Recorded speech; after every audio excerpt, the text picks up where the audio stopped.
right, that'll work.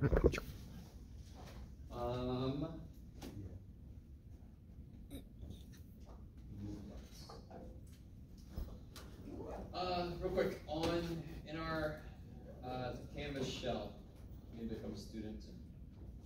There we go. You go to modules. You see how there's chapter 3 handouts, chapter 4, 5, and a level 6 handouts, chapter 6 handouts. So there's the positive and negative z-score stuff, right? So if you need another z-score chart, print that out. What did I put in here? Oh yeah, this is the Mayan. I keep calling it the Mayan pyramid thing that just sort of stuck. So this guy, the one we did last time.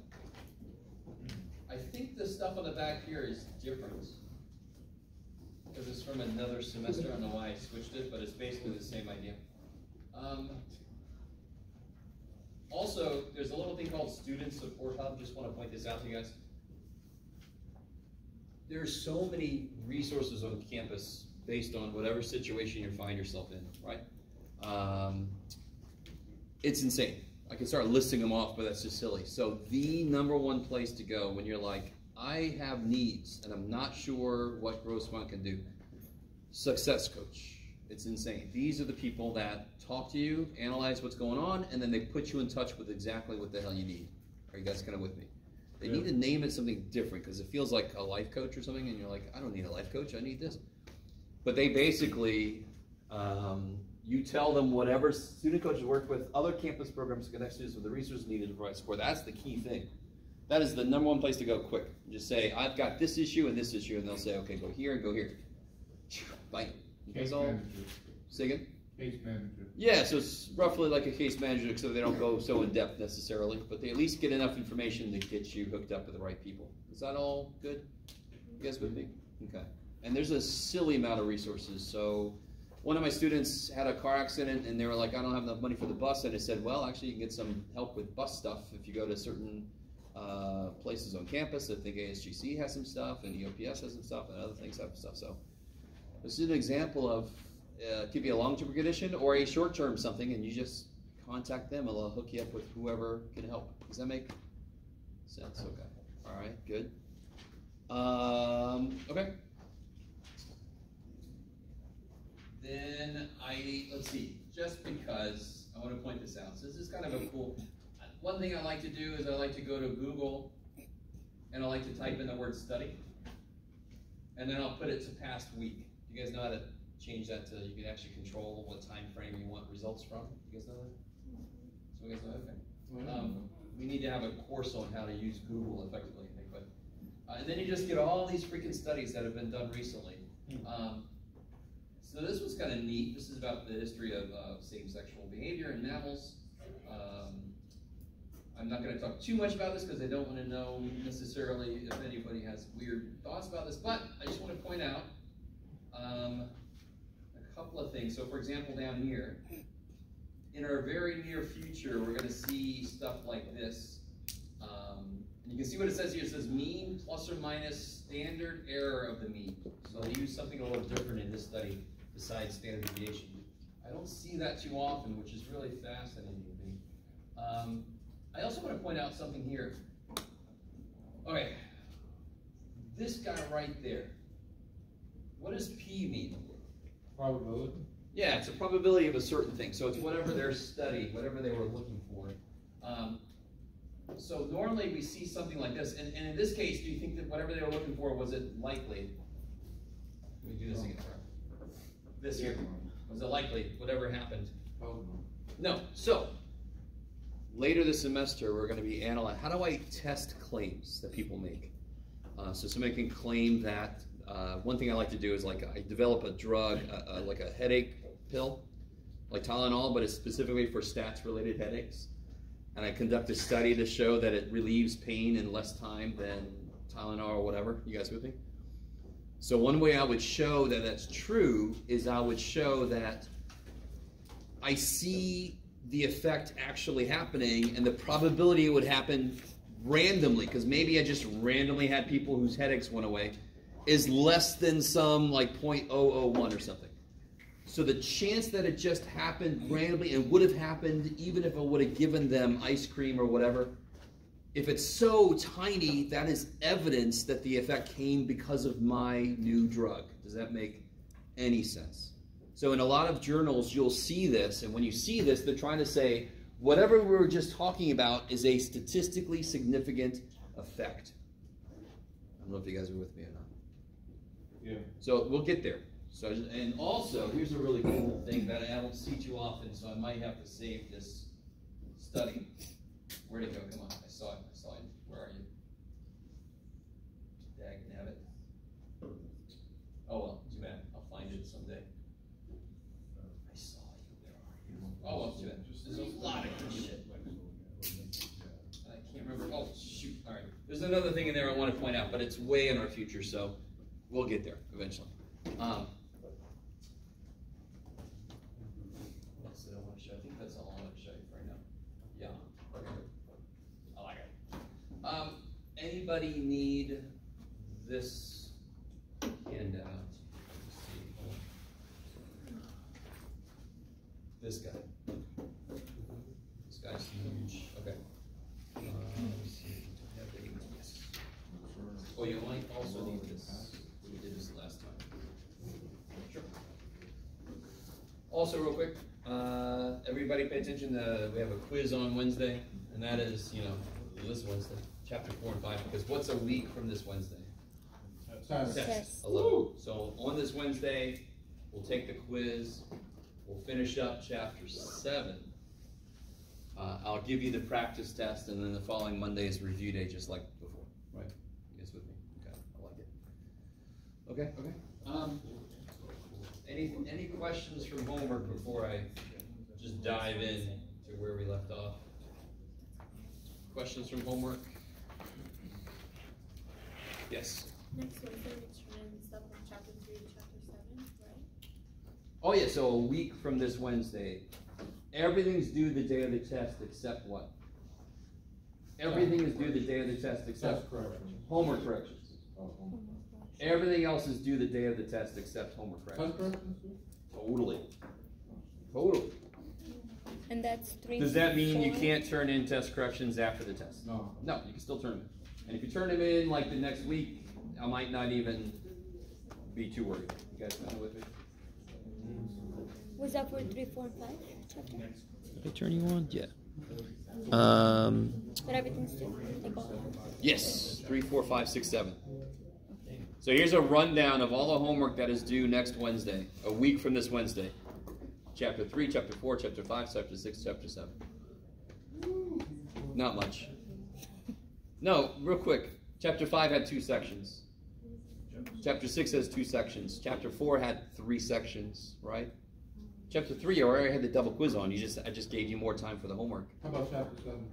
2 sections. You guys with me? A lot of chapters, but very few sections. Oh, yeah. All right. Next Wednesday.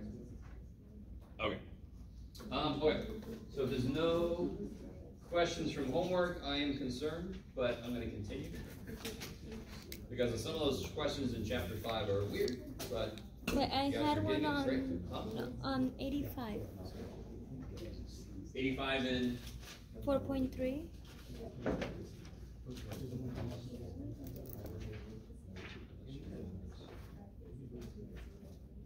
So you guys have a question? On the 85 this one? yes.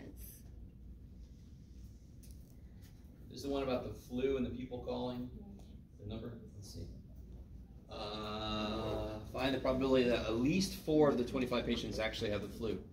So they tell you the P is 0.04, right? You can figure out the Q. Everybody with me? Yeah. The N is 25. I love it. So at least 4 means what? At least 4 out of the 25 means 4 or 5 or 6 or 7 or 8 or 9 or 10. Okay, so what's the smart way to do it? What is the 1 minus? 3. 1 minus, and what's the opposite of at least 4? 1, 0, 1, 2, 3. 0, 1, 2, 3. So X is not. Opposites always have to together make the whole thing. And they have to not contain anything the other one has. So if the one starts at 4, goes to 25, the other one must start at 0, go to 3. Together they got everybody in it, right? So I would do 1 minus the probability of 0, 1, 2, or 3. So you got to do the formula 4 times instead of 20 whatever times, right? I just put x equals 4 because I thought it was 4 Oh, yeah. out of the 25. Yeah, that would be if they said exactly 4 of the 25. Okay. Yeah. It says at least 4 of the 25. Okay. Thank you. Anything else? Anybody got into 5 homework yet? Okay. There are a couple that are a little weird. That's all I'll say. I'll wait for you to ask questions. And you know, right now, if I was you and I haven't started my chapter 5 homework at all, definitely get in there for Wednesday, right?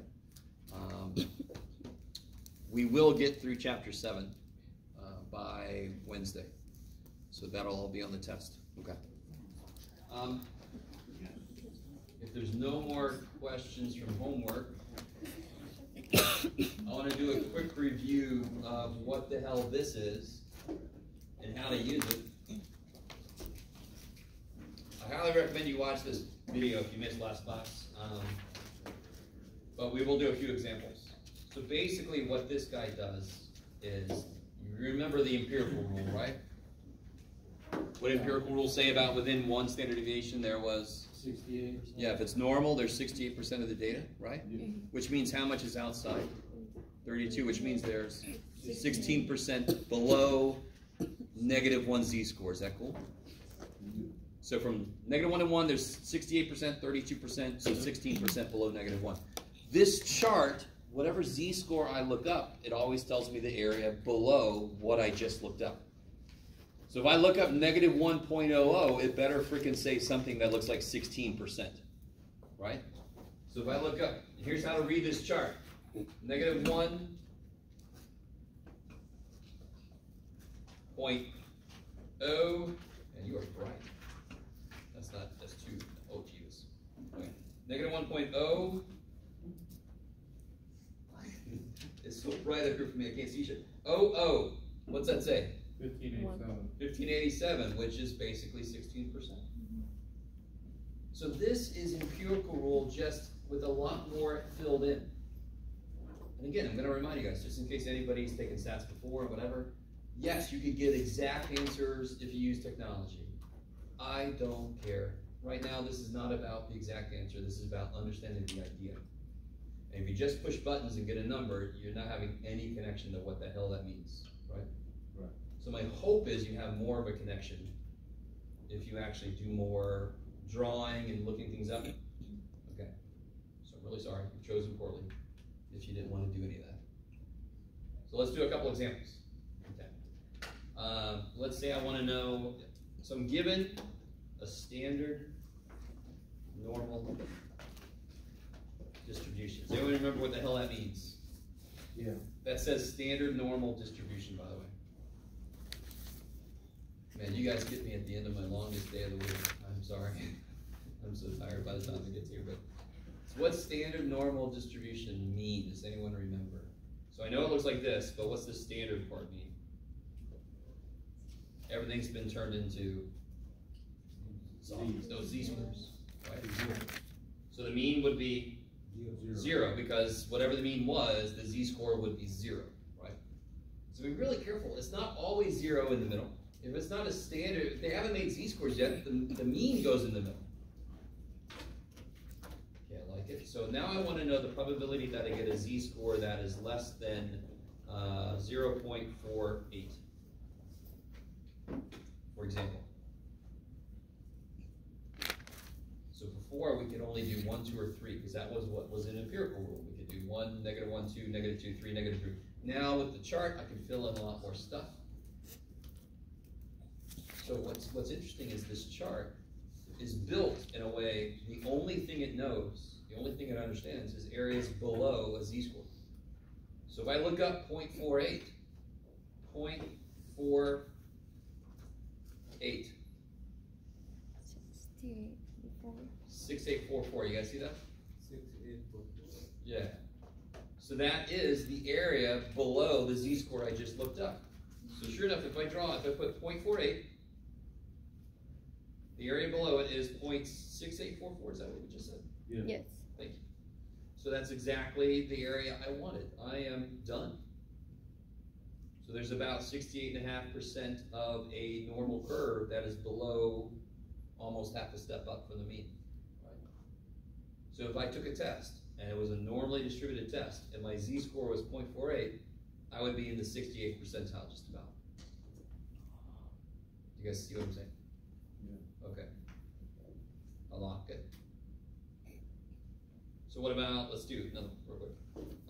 How do I do the probability z is greater than negative 1.11? Can you draw that for me real quick? 1335. Yeah, this thing is crazy. That's terrible. Okay,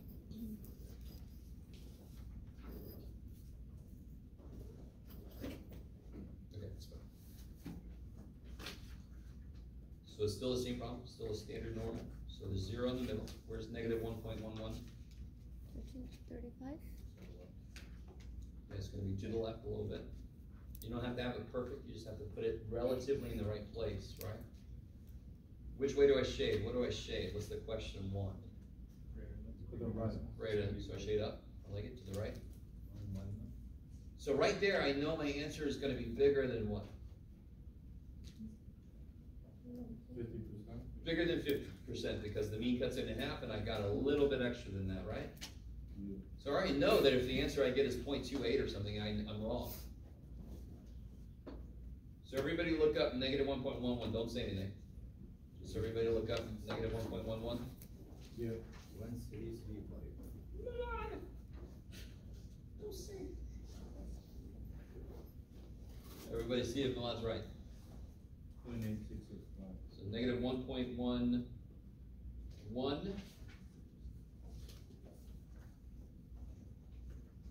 I get point 1335? Yes. Yes, okay. Is that the answer?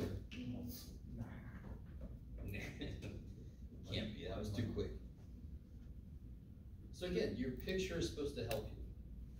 You don't have to draw the picture, but I guarantee you the people that make the most mistakes are the ones who don't draw the picture. But if you do draw the picture, make sure you put stuff in the right place. I know that's not the answer because I was nice to myself and I shaded the answer. I know I haven't got that yet. So what is the answer? How do I get the answer? 1 line. 1 minus that, sweet.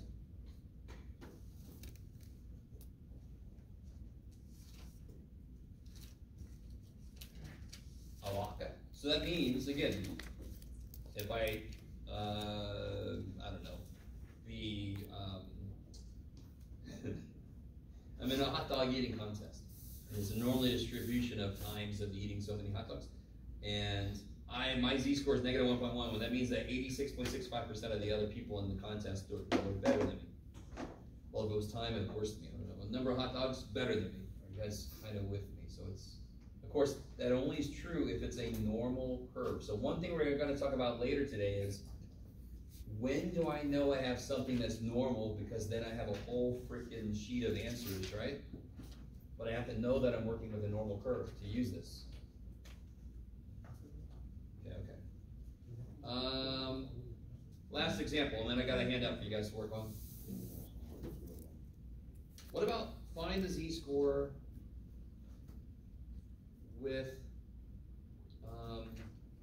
5% above it? So I'm still with a standard normal distribution. I want a z-score that has 5% above it. Can you guys draw that? 95.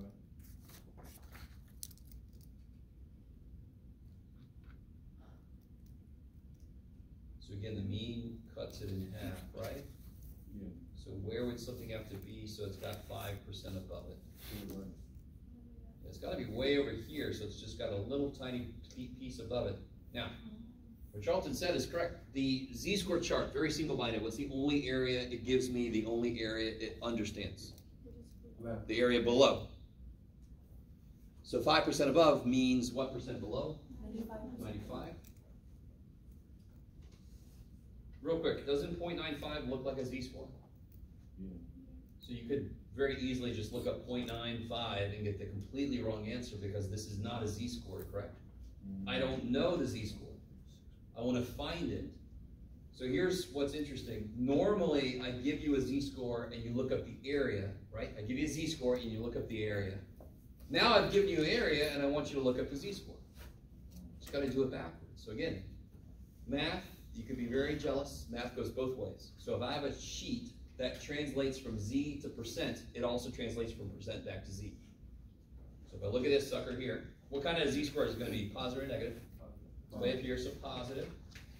I want 0.95 area. So no, do not do this. 0.95. No. The areas are in here, right? You guys see what I'm saying? So that's why I want to make this really clear. I sometimes forget to say this. Do you notice how every problem I've done, z-scores are down here, areas are up here. Z-scores are down here, areas are up here. Z-scores down.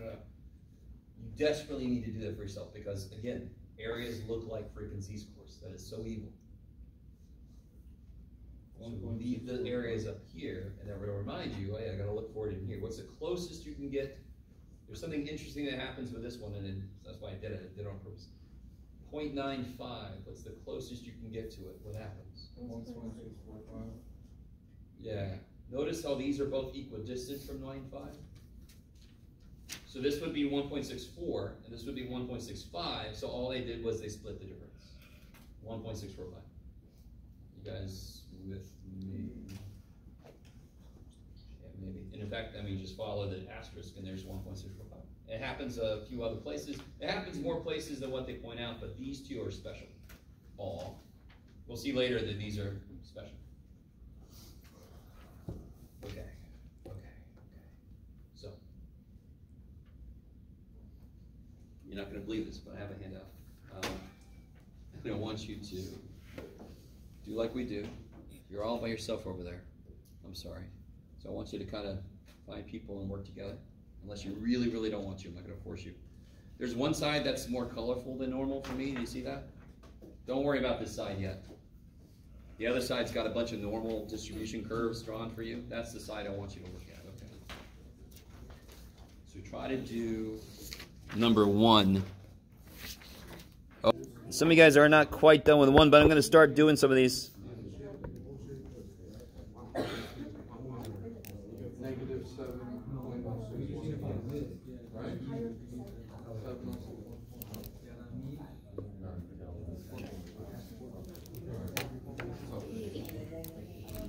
All right. So you never have to do things exactly the way I do them. But there are certain things that will make this much nicer to yourself. The math is hard enough already. It always makes me a little sad when a student's getting in their own way because they're not being nice to themselves with how they represent things. One major thing is you always put z-scores underneath. Right? And this is just a number line. This is all this is a number line. So 0's there, the positive 118's got to be there. Inequality symbols are arrows. They point you in the direction of the shade, which is kind of nice. So then it would shade that way, right? So this first problem is going to be easy because the chart is built to tell me areas below, and that's exactly what the question wants. So I'm like, kick ass. What do you guys get when you look up 1.18? Yeah, a bunch of 8s and 1s all over the place. So 0.8810. There you go. No reason to do 1 minus because I don't care about the other side. I just want that side. Right? It doesn't make visual sense. Would you say that, based on how I drew this, does this look like it could be 88% of the picture? Yes. Okay. Maybe. It's more than 50, which makes sense. This guy. 0's in the middle still because I got a standard normal. Where's negative 0.52? All that really matters is that I put it to the left. To the left. Right, it's half a step down, so again, scale doesn't matter, but that should be a little closer to 0, for example. And then which way do I shade for the answer? Yeah, I want to go up, right, greater. So right. Anytime I use the chart, it can only tell me the area below what I just looked up. That's all it does. So the minute you look anything up in this chart, negative 0.52, the glare is insane. There we go. You guys get that? Negative 0.52, I get 0.3015, right? I like it. Where does that go? See, I know I want this side. Too bad for me. I didn't get it yet. The chart is only built to understand area below is z-squared. So how do I get the area that I want? 1 minus. 1 minus. Good job. Just to remind you guys, can everybody look up positive 0.52? Take a second to look up positive 0.52.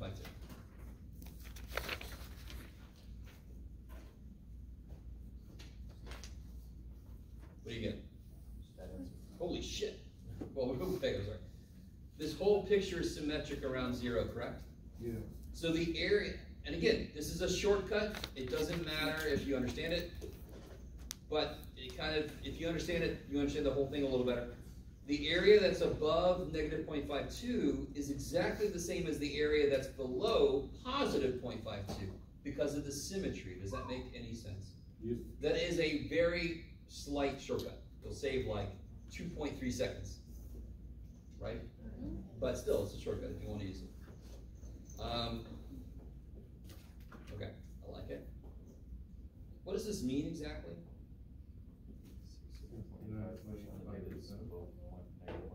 Yeah, 69.85% of the z-scores would be found above negative 0.52. A lot. Okay. Now this guy. We did a problem like this last time, but I understand there's a whole weekend and a few days between us and the last time. Zero's in the middle still.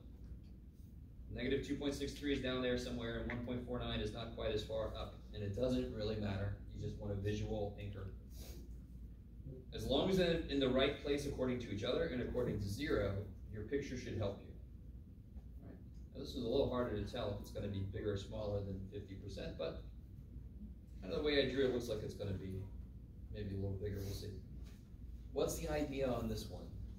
How much bigger is in between those two? Yeah, so I want to find the area between. So if I look up just 1.49, what do you guys get? 0.9319. What is it? Sorry? 9319. 9319? Okay.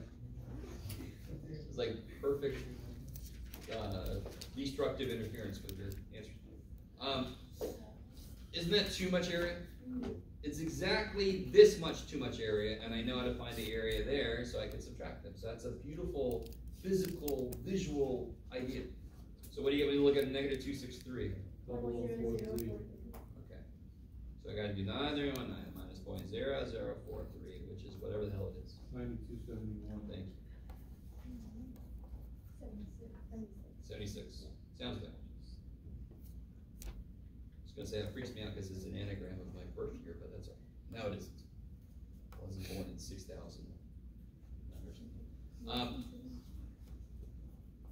Is everybody cool with those three at the top?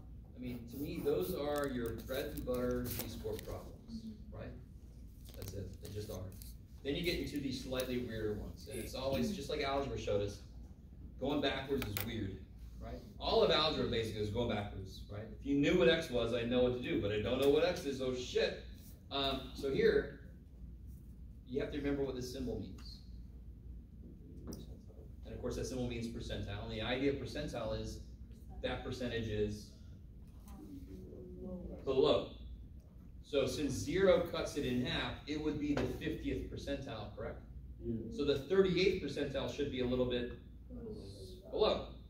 So there's 0.38 here. Notice again, I'm being really nice to myself. I put 0.38 up because I know it's an area. It's not a z-score. It looks like a freaking z-score. So the most common mistake is to look up 0.38, but that's got nothing to do with this problem. Not a damn thing. That's an area. Is the z-score positive or negative? The answer. It's going to be negative. I don't even know what it is, but I know it's going to be freaking negative, right? So look at the negative side. And what's the closest you can get to 0.38? Negative 0.38. Who to what? Negative 0.30. Yes, that sounds familiar, but it's almost there. Almost, not quite. How far from 38 is that? Are you guys freak out if I said it's 21 away? You guys see what I mean? How far away is this one? 17. 17 away, right?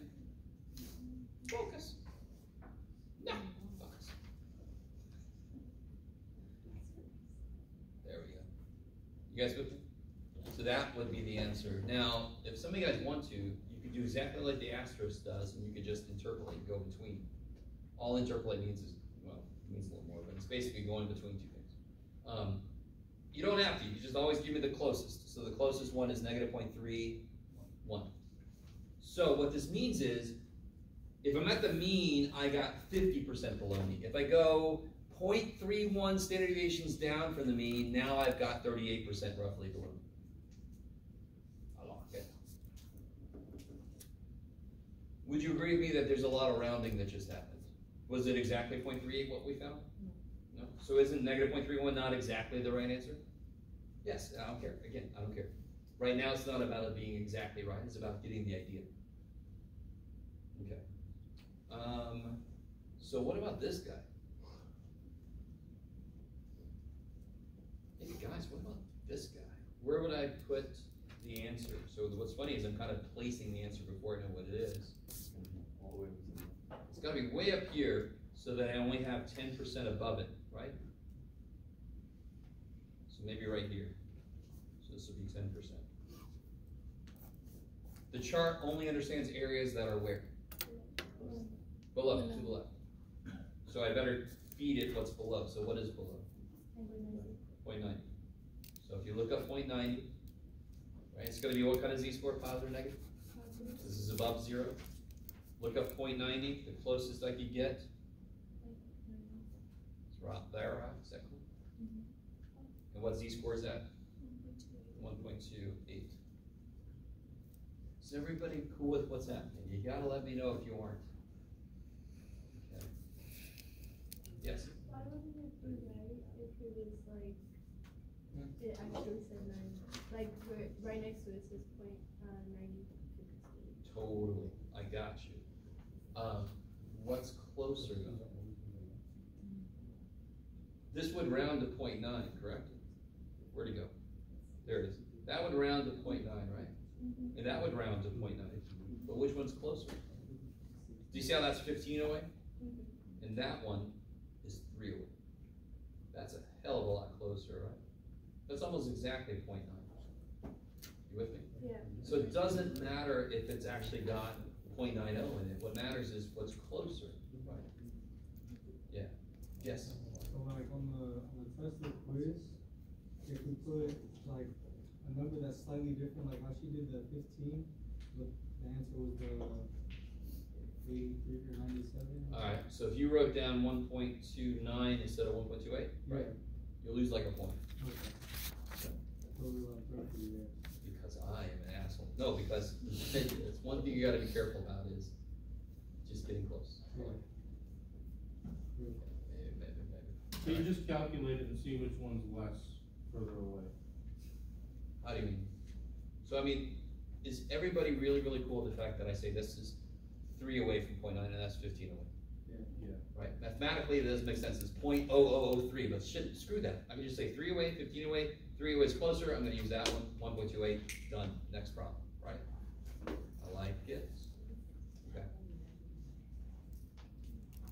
So, the main difference between number 1 and number 2 is number 2 has not been turned into z-scores yet, right?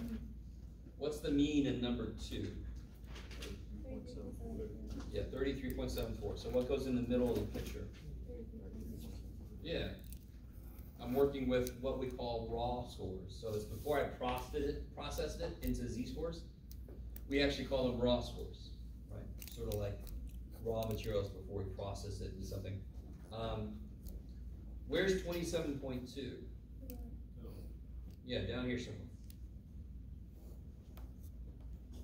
Right, so the first part of this problem is pretty much exactly the same as I did up here, except I don't have zeros and such. I have these numbers, I haven't changed the z-scores yet. Where's the area that the question's asking me for? So where is it? Get down this way, so my answer should be relatively small. I know it's at least less than 50%, right? But I can't use this chart unless 2 things are true. What are the 2 things that have to be true so I can use this chart? I've got to have a normal distribution and a z-score. I love it. And I don't have a z-score yet. So here, I'm gonna change this into a z-score. Oh, okay. Now you guys change that into a z-score. You guys okay with that? The mean always becomes, what's the z-score mean again? Distance away from me. How far with the mean and standard deviations, right? So the mean will always become 0 because the mean is 0 away from itself. The z-score for the mean, somebody says, z-score is a question I'm going to ask you every test, right? So everybody's got to know the z-score is the number of standard deviations from the mean to the data point we're looking at, right? So you just say from the mean to the data point. If the data point I'm looking at is the mean, how far is the mean away from itself? So the z-score for the mean will always be 0. Is everybody cool with that? That's all we're saying. Okay, I like it. So I did half, you guys did that. Can you change that into a z-score? How do you do that? Z-scorium leviosa. No, you don't do that shit. So you do z equals, remember the z-score formula? N minus Totally. N minus X minus mu. mu. Over. Times There you go. All right, so let's do this. So it'll be our data point, 27.2, minus the mean divided by the spread.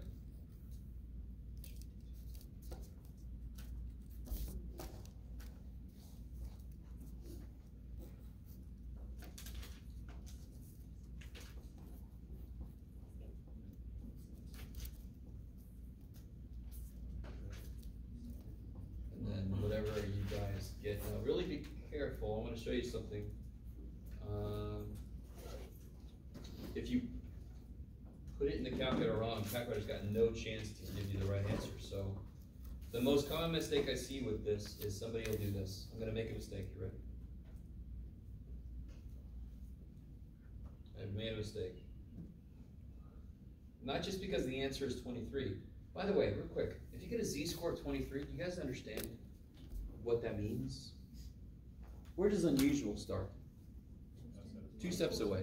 If I get a z-score of 23, y'all would agree? For example, if I had a dude whose height was a z-score of 23, that would mean they're 10 foot and a third feet tall, 10 foot 4 inches tall. Holy shit. So a z-score of 23 is stupid. I'm not saying it cannot happen, but most of the time it's like, dude, you made a mistake. You guys with? So a z-score of 5 is stupid. 5 steps away, 5 times the average distance that everything is away from the mean. That's how far your data point is. That's silly, right? But that happens a lot more often than freaking 23. So what mistake did I make? I only divided the 33, right? Calculator, thank the gods, does not have eyeballs. Not yet, right? Maybe the TI 2000, and then we have Skynet, and we have all that shit.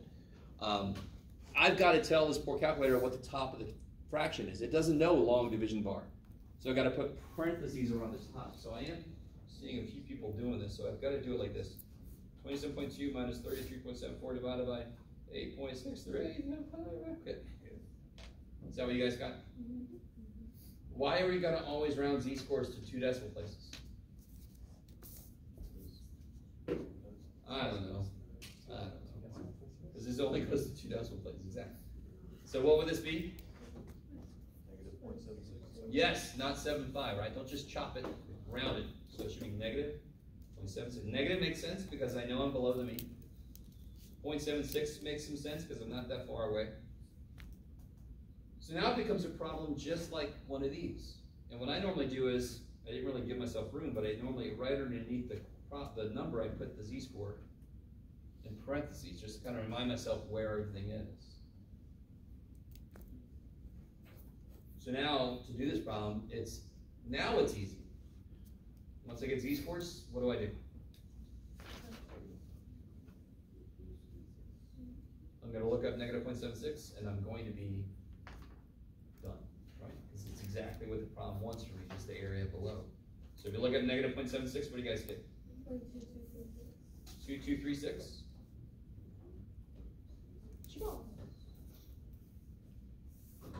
Can somebody tell me exactly what that means?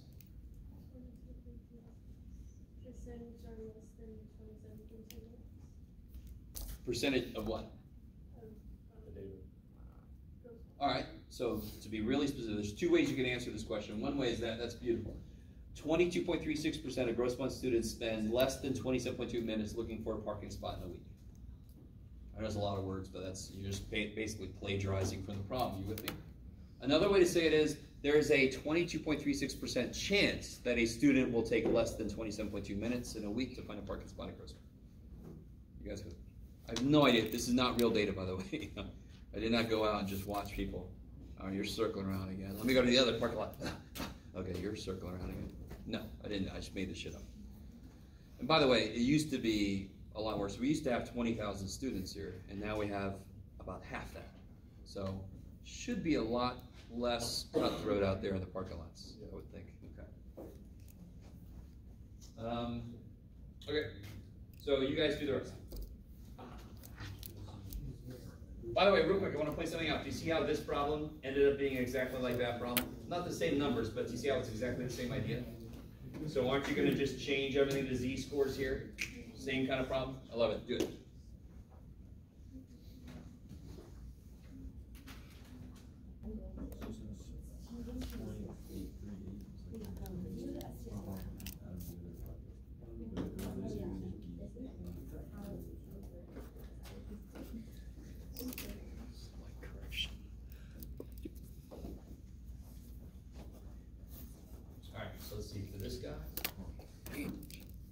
Here is always 33.74 in this whole case, because it's always referring back to this. 53 is way the hell up here, right? Oops, sorry guys. And I want the area above, so it's going to be tiny. Again, we don't know the scale, so at least I know it's going to be less than 50%. So if I make this into a z-score, this is 0, that's nice. So what do you guys get for the z-score here? Yeah, I saw 2.23 a lot. So that's the z-score. So now if I look at that z-score, whenever I look up the z-score, you should immediately write the number below what the hell you just looked up, because that's all the chart tells you. So when you look up 2.23, what do you guys get? 0.9871. 9871? Yes. So of course, to get the other side, you do? One minus. Yeah. So 0.0129? Yes. So this is another place you could have used the shortcut, looked up negative 2.23, but again, we got the answer, we don't need the shortcut. Okay. So if somebody is unlucky enough to take 53 minutes in a week to find a parking spot, there's only 1.3% above them. 1.3% of students took longer. So they're basically in the almost 99th percentile. It's not a place you want to be, right? Yeah. Kind of locked up. By the way, each time I'm doing the z-score, what am I changing from to? What is 53 physically? Minutes, it's a time. So I'm changing a time into a z-score, correct? It's going to come back in a minute. This guy. People sometimes blindly just put one on one side, one on the other side. Oh, look at me doing this. Sometimes people just blindly put a 0 there. 33.74, right? In the middle. Where are both of these guys? Yeah, they're both down here. Just cram them on there. So their z-scores should both be negative, right? So if I do a z-score for, oops, good Lord, Jeff.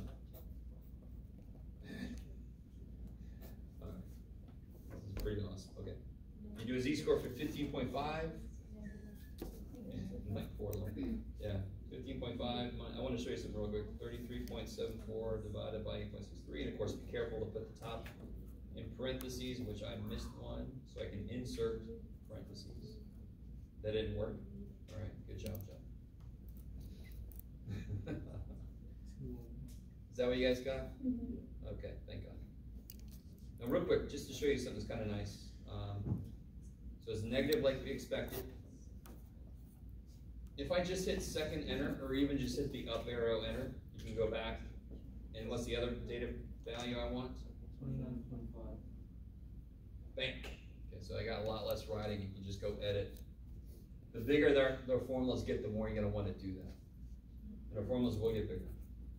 So the other z-score, this is negative 2.11 and this is negative 0.49. So if I look up negative 0.49, that's gonna be too much. It's gonna be exactly this much too much. Never ever subtract z-scores because z-scores tell you where you are. If you subtract them, you're somewhere else. You're not around the answer anymore, right? So look up the areas. What's the negative 0.49? What do you guys get for that area? 0.3121. 3121? Yeah. And negative 2.11? 0.0174. Okay. And then of course I just subtract those and you get 0.2947. 2947?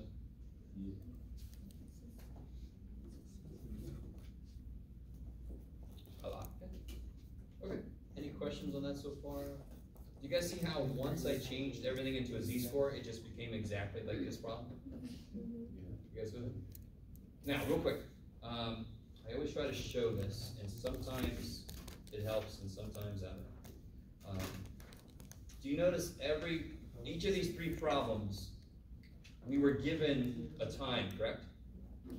We're given a time, X, we're given a raw score, and then we made it into a z-score, how? The formula, right? You with me? Yeah. And then we looked up the percentage through the chart, right? So on this last problem, what does that say? Oh, I'm sorry, there's A, there's B. Okay, you're good, Jeff, it works. Past Jeff, you did fine. I'm given a percentage, correct? 14%, 14th percentile, so I'm given 14%. I want to change that back into a z-score. And of course, the chart goes both ways, right? You start in the middle, go out. And then I want to change that back into a raw score. So I don't know if you guys remember, the formula we used here was this guy, right?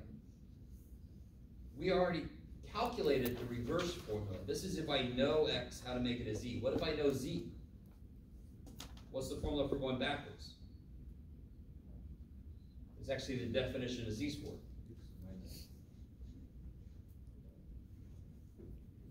Yes, if I just take this and solve for X, we get this, and we did that before. I don't know if you guys remember. How is this the definition of Z-score? Because a Z-score is the number of standard deviations from the mean to the data point. That's crazy. Okay. All right, so how the hell does this work? Okay, so we're just gonna do all this shit backwards, all right? So I gave you a percentage, 14th percentile, where is it? It's down here somewhere, right? It's only 0.14 in here.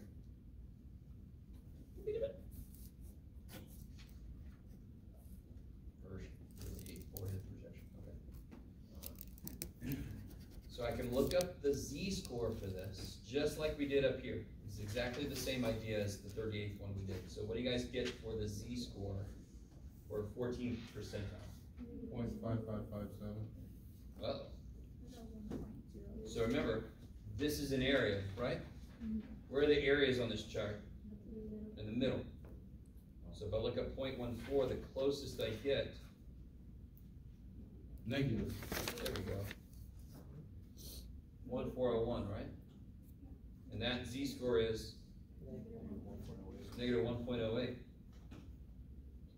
And the question asked me for the time. So then I could just use this formula. These are the raw scores times, these are the z-scores. So to get a time, I take the mean and I go down 1.08 standard deviations.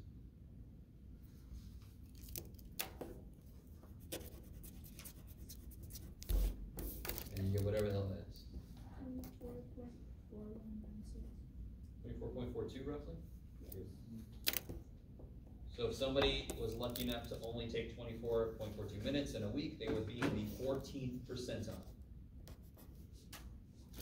In this case, low percentile is better. All right, how do you guys feel about that? We're still sort of in the nuts and bolts stage. So on this problem, I can relate it back to real life, but it's still a little contrived, but especially because I just made shit up. Can you go down? Yeah, can you go down a little bit? Let me zoom out. I might have a problem with it.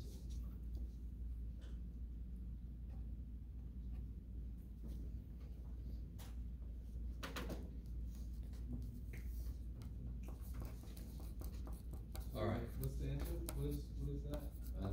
This here? Yeah. That's the number of minutes required to put somebody in the 14th percentile. Does it make sense? Yeah. This amount of time, if it takes me this much time in a week, I am the 14th percentile of times. 14% of other students take less time than me.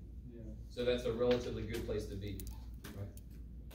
That one student that just comes and they immediately find a spot, great for them. I feel pretty good about the 14th percentile. You take off if we don't write down minutes?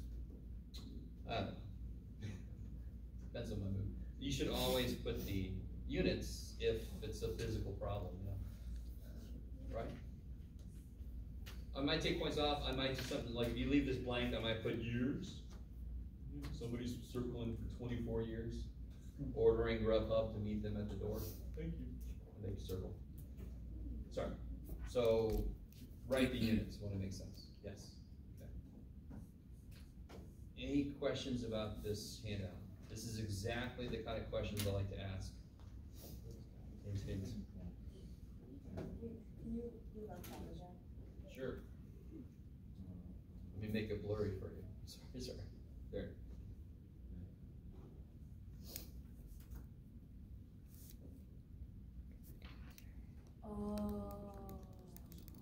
Okay. Oh yeah, I like that. I like that sound. Okay. All right, guys. Anything else from this? Because we're gonna actually do a little bit from chapter 7. Yeah. Yeah. So there's only 2 sections in chapter 6. Here's the nifty thing about chapter 6. This is section 6.1. This is section 6.2. 6.1 is z-scores. 6.2 is x's that you have to make it a z-score, right? Okay. So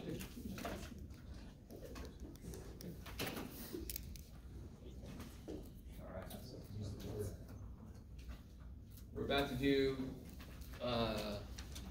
we're about to do something very, very strange. Let's see what you guys think.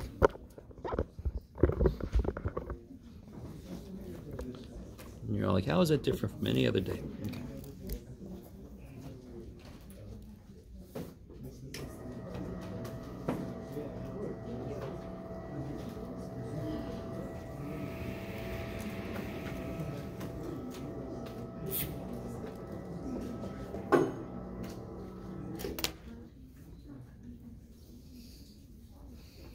All right, so I'm going to set up a scenario. It's just a silly scenario, and it's just to make some, what's up? Oh, hell yeah. Not immediately, though. The rest of today is going to be some conceptual stuff, so we're not going to really reference that. Yeah, today we're not going to use that anymore. The z-square chart. So if it bugs you, you can put it away. All right, so I kind of made up a scenario, I don't even know how long ago, but it's basically like, if anybody likes Rick and Morty or multiverse stuff, here we go. So we're going to travel to alternate universe Florida, okay? Otherwise known as AUF, alternate universe Florida. In alternate universe Florida, see, this is silly, it's just an example, a conceptual example, okay? So some people are already giving me the side eye. I'm like, just give me a break. Alternate universe Florida. So I call it that so I can set up this silly scenario that's not true, but just so we can talk about some concepts. I go to alternate universe Florida, and I have nothing but time. Because in this alternate universe, math teachers are the best paid anywhere. So I have money like crazy. I only have to teach 1 class. I have so much time. So I walk around all of Florida and I just ask people how old they are and I plot that. So if I talk to somebody, I'm like, how old are you? And they say, I am 5. I'm going to put a little point at 5, right? So 0 up to 100, let's say. You guys all with me? So I just walk around all of Florida. How old are you? I'm 93. Okay, plop. How old are you? I'm 2. Plop. Right? How old are you? Dude, I'm like 17. All right. I plot that. So I end up, I go walk around. There's a ton of people. It's a stupid big population. And I end up with something that looks like this. That's a little bit weird. That's weird. It's just weird. Period, Jeff. What are you talking about? All right. You guys kind of with me? Yeah. Do you see why it's Alternate Universe Florida? So aren't there like a lot of young people here? Let's say that this is 50 here, right? So the average is 50. So there's a lot of younger people and there's a lot of older people, but not many in the middle, which is actually not that far from our universe, Florida, to be honest. A lot of retirees and a lot of young people. All right, you guys with me? Yeah. So some kind of weird take on Logan's Run. They just kill anybody in the middle. Okay. Anybody knows that movie? I was going to see who gets my reference. So again, how is this distribution constructed? By plotting individuals, yes? I said, what's your age? And I plotted them. So this is a person, that's an old person, that's a young person, whatever. What if instead I had walked around and talked to every group of size 10 that I could? Right? I just grouped people into size 10 groups and I said, what's your average age? Right? You with me? And instead of plotting individual ages, I plot average ages. Right? Okay. So this is n equals 1. So there's a mean of 50 and there's some standard deviation. I don't know, if we add all the numbers we can calculate it, correct? But there's some standard deviation. What is the most likely thing to happen if I take a group of 10? Is this likely to happen? I get nothing but people that are less than 3 years old. Is that likely? Is it possible? Yes. Is it likely? No. What is the most likely kind of sample to get? I think in the middle. What's it mean? Huh? No. Is it more likely to get nothing but 37.5-year-olds? Is that likely? Or is that very likely? No. What's the most likely thing to happen is a mixture of young and old, correct? You guys see? And of course, some of you guys are like, I didn't know what kind of answer you wanted, Jeff. All right, I understand. But now does that make sense? That is the most likely thing. In fact, can anyone tell me what the most likely average is for every sample I take? What's the most likely average? 50. Are you guys with me? Does that make sense? Yeah. Again, it's the idea that the real average is 50. So any group, that's what I would expect. In fact, what do we call the average? Expected value. So that's why we call it that, because that's what we expect. If we do something over and over, I expect them all to average to be the real average. That's the expected amount. That's the expected value. So this picture is going to be very different. What's weird about this picture, of course, is that there's nobody in here, correct? This is nobody. There's 0 people in there. If I start plotting the average ages, it's going to look like this. Very roughly this. Very roughly that. Where did that come from? Well, you told me the most likely average should be 50, right? That translates into that should be the most common thing to happen, correct? I should get around 50 the most. The other 2 little humps are because the next most likely thing is a bunch of people around these 2 peaks. Does that make sense? So kind of represented that with the 2 peaks. Okay. Does everybody get the idea? And by the way, we're not going to do this today, but the other side of that paper is a concrete example of this weird-ass shit I'm doing up here. You with me? We'll do that next time. You can look at it if you want to, but it might not make the most sense in the world. So if I take individuals and plot them, I get this. If I take groups, I would expect it to look something like this.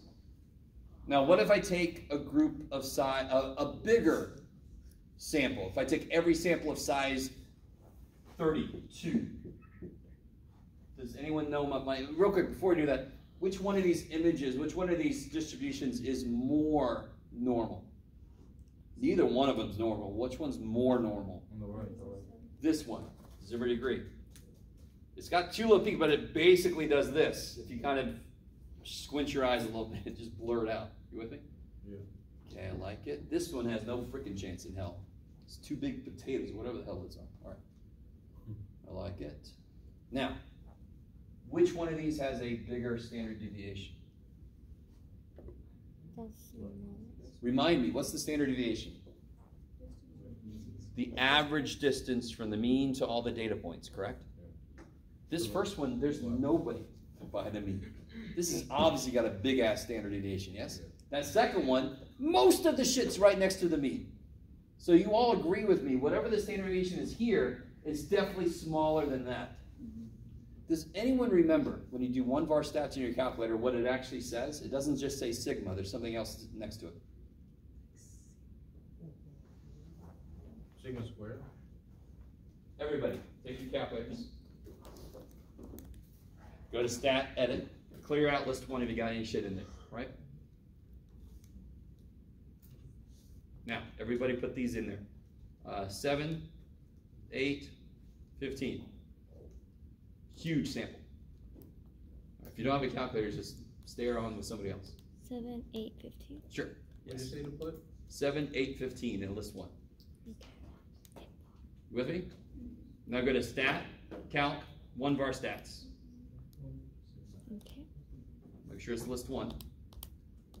You should get X bars 10. Let me know if you're there. Yeah. How you guys doing?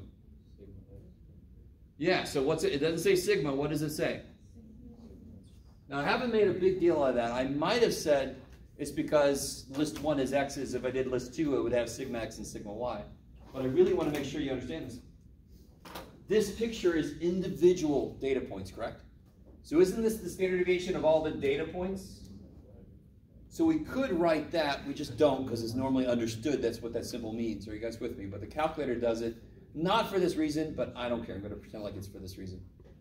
What is this the standard deviation of? Whatever the standard deviation of is here, what is it the standard deviation of? Is it of individual scores? No. What did I plot each time I did this? What was I plotting? The group. Say again, sorry? I've Not a group of 10. What about a group of 10? The The average. So isn't that a sample mean?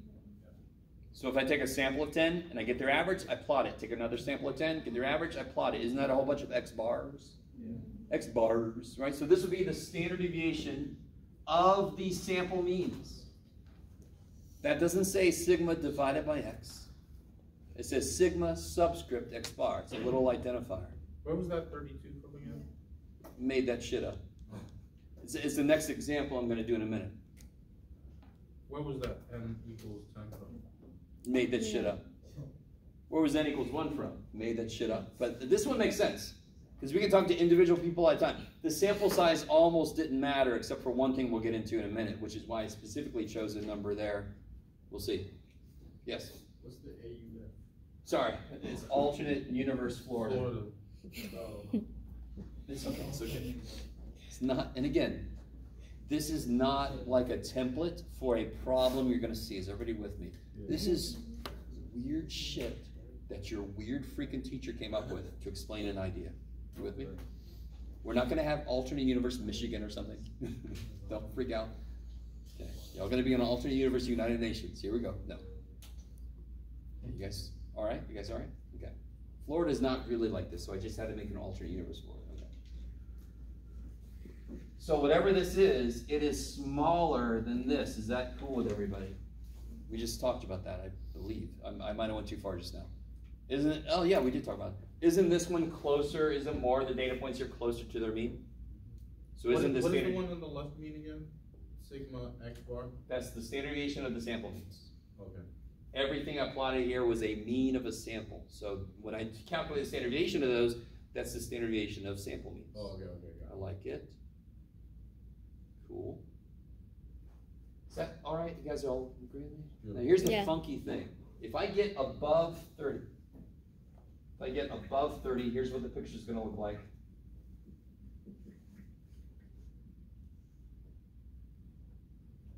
Roughly. That's horrific, but it's all right. What do you mean above 30?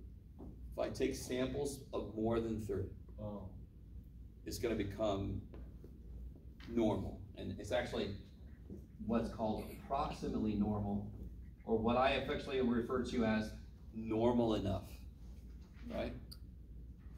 Can you explain why it goes more normal than the 10? Say again? Oh, So, everything's going to smooth out. If I take all samples of size 32, so real quick, remember all the stuff we did with choose and we saw how big the numbers got? So if I did 8 million choose 1, there's 8 million ways to do that. Are you guys with me? If I have 8 million people, how many ways could I choose 1? 8 million ways. If I do 8 million choose 2, do you guys understand? That shit goes crazy. Now we're talking stupid big. There's so many ways to choose 2 people from 8 million. Maybe the first 2, maybe the last 2, maybe the first one and the last one, maybe the first one and the 755,000 one, maybe the, holy shit. So this is population of Florida choose 10. This is population of Florida choose 32. So everything's going to smooth out because I get better resolution. I got a lot more samples. So everything smooths out. I don't have these little bumps anymore because now the absolute most likely thing is going to be a mixture. So there's going to be a lot more closer to the mean. Maybe. So real quick, does it make sense that the bigger the sample gets? So listen to me. So you go outside right now and you find one person who's 6'9". You might go, oh, this guy's kind of tall, right? You with me? Now some of you guys, I don't know. Some of you guys, I don't know how tall you are. I don't think anybody's here 6'9". Okay. If you go outside and you randomly look at 10 people and their average height is 6'9", what are you going to think? Think about that. Put yourself in that. You go walk outside and just random 10 people you look at, their average height is 6'9". You understand? Yeah. I'll ask people. What's going on? What's going on today? What's happening? Is there a basketball game? What's happening? What kind of class is there at night that would attract tall people? What the hell? You with me? Yeah. All right, maybe. So what about 32? What if I go out and I pick 32 people and their average height is 6'5"? Okay, that's just insane. That's insane. Something has happened. but that could be just normal because that's everybody is 6.1. 6'9"? No, like let's say, like how you said, if you go outside and everybody's that height, then that would make it somewhat normal to the campus. Oh, no. because everybody's that I'm height. talking about in the world we live in. Oh, If you walk outside right now, is there any reason for us to expect there's going to be a bunch of tall people outside? So if we walk outside right now and we see 32 random people that we sort of just pay attention to as we're walking, we're like, and you see 32 people whose average height is 6'9", you will flip your shit out.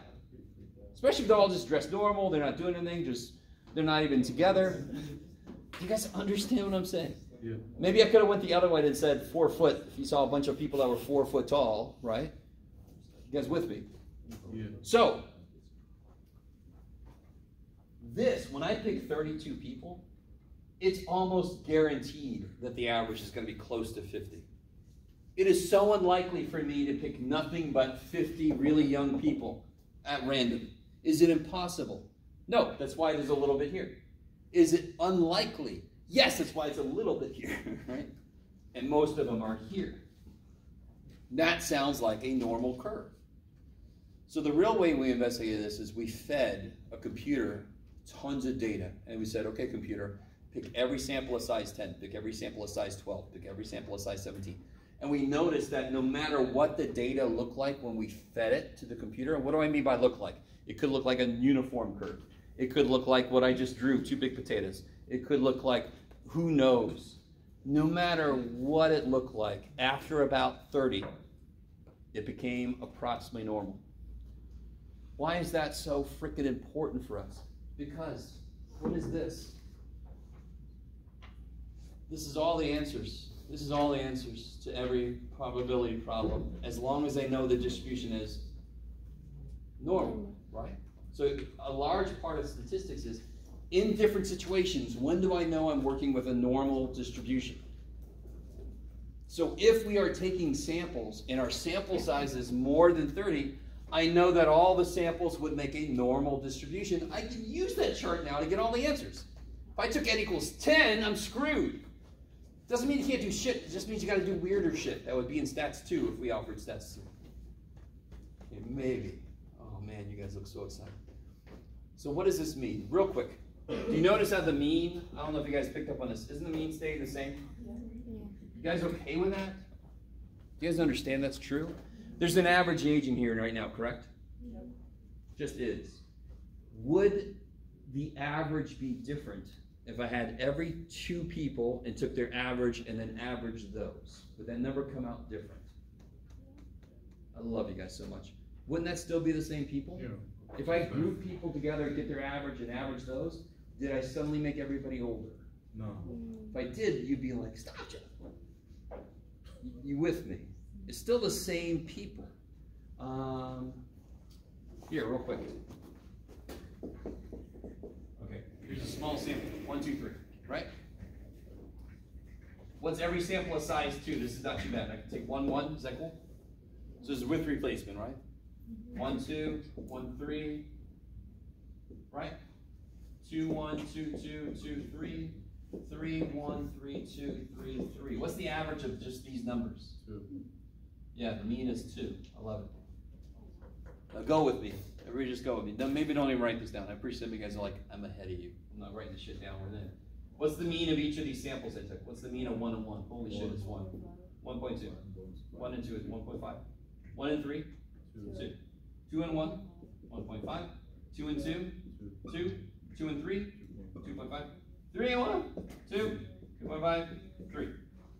Can somebody real quick add these up? So you get, let's do it real quick. 1 plus 3, right? Is that cool? Plus 2, 4, 6. Plus 5. Plus 3 divided by 9. Is that all right? There's 9 numbers up there now? 9 sample means? What was that one, Jeff? I don't know. 3. 18 divided by 9, 2! Holy shit! Okay, right? So it doesn't matter if I average the averages of every group of size 2 I can make, or if I just average the individuals. Of course they're the same, because it's the same numbers. Is that all right? Yeah. So the mean, no matter how big the sample I take, the mean stays exactly the same. It's just that all my sample means get closer to it as my samples get bigger. So what changes, of course, is the standard deviation. It keeps getting smaller. This will be less than this one, which will be less than that one, right? So, there's something called the central limit theorem, which just gathers everything we just did. There's 3 parts to it. The first part is, as my n gets bigger, distribution gets more normal.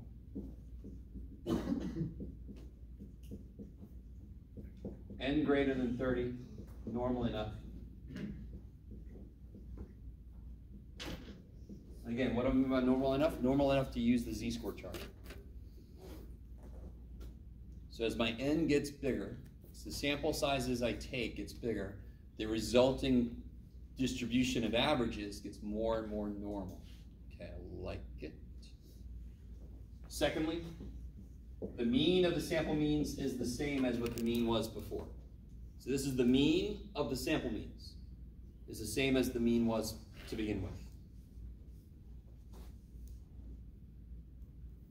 Some of you guys look like having some kind of distress. Okay. What's that? What's that thing say? N greater than 0? No, any greater than 30, sorry. Yeah. Thankfully, I can still read my own writing. You just got to go with me as I talk. The mean stays the same, but what changes? Standard deviation gets smaller. And here's exactly how much smaller it gets, and next time we'll look at the concrete example behind this. But what happens is, oh shit, you guys can't see it.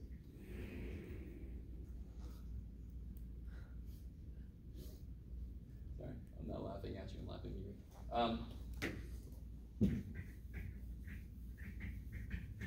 So chicken lettuce demand central limit theorem.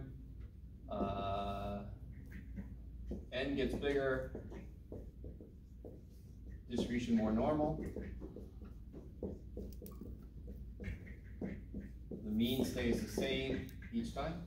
And finally, here's the big one. The standard deviation gets smaller exactly by this much.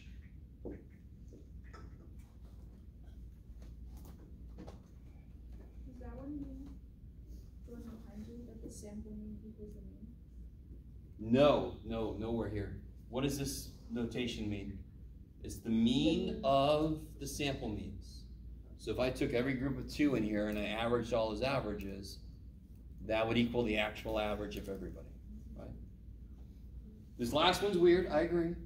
But real quick, if I pick one person, isn't that just gonna, if I just take each age and I find the standard deviation, isn't that just the normal standard deviation?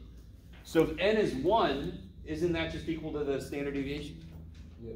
As n gets bigger, the standard deviation gets smaller because as my samples get bigger, their averages should be not as far away from the actual average. They should get closer and closer to the real average.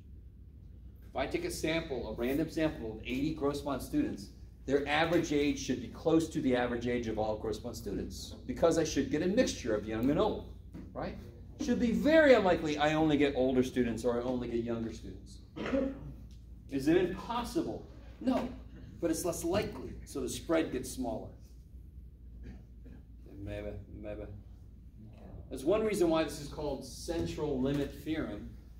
If I took the entire population of alternate universe Florida, wouldn't the average of that equal the average of all the individuals, right? You guys kind of see? So in the limit, as they get closer and closer to the actual total population, my standard deviation gets smaller and smaller and smaller.